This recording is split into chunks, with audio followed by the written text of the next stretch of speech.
Hi everyone, Amanda here. This is a video tutorial to show you how to use textures in Photoshop.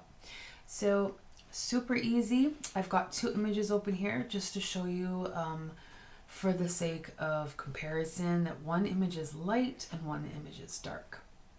And one image is kind of warmer tones and this one is much cooler tones, just to show you kind of the difference between what a texture would look like across two different images. And so what I'm actually going to do is apply the same texture to both images.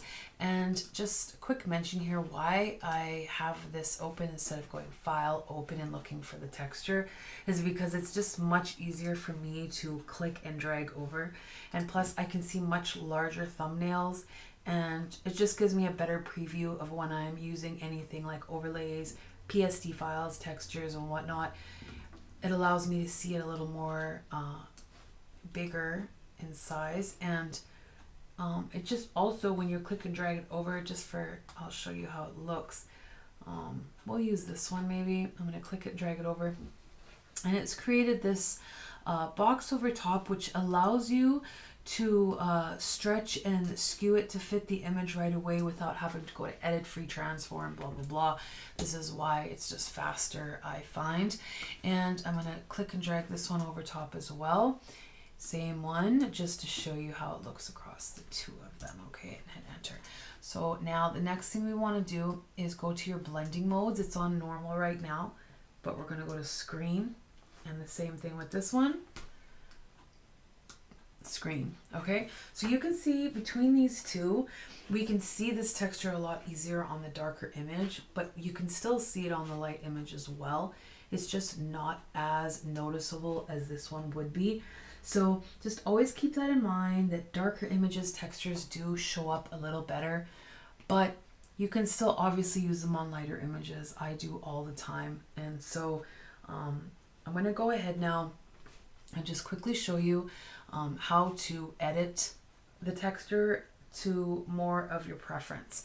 So the next thing, now that it's over top there, we're on the screen blending mode. I'm going to go ahead and choose this little circle down here. It's like a half circle. It says create new fill or adjustment layer. I'm going to click on that, and it gives us all these options. Now what I want to do is actually, before adding a mask, I want to play around with the color balance just a little bit. Just, you know, I'm happy with the way it looks, but for the editing video, you know, just to show you the different ways you can play around with that as well. So by moving these sliders back and forth, you can adjust the color tones to your liking. And I really kind of like the way this is looking, the way when I'm going over more into the blues. I can pull this down a little bit. Just see where I want to keep it, and there we go. All right, there we go.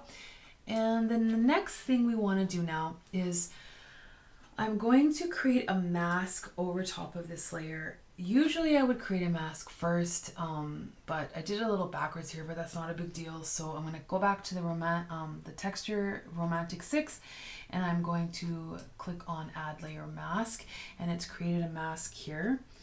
And so now what I want to do is go over to my brush, select that, and we're going to play around here with the settings. So brush size will vary, opacity 50%, mode is normal, flow is at 100%.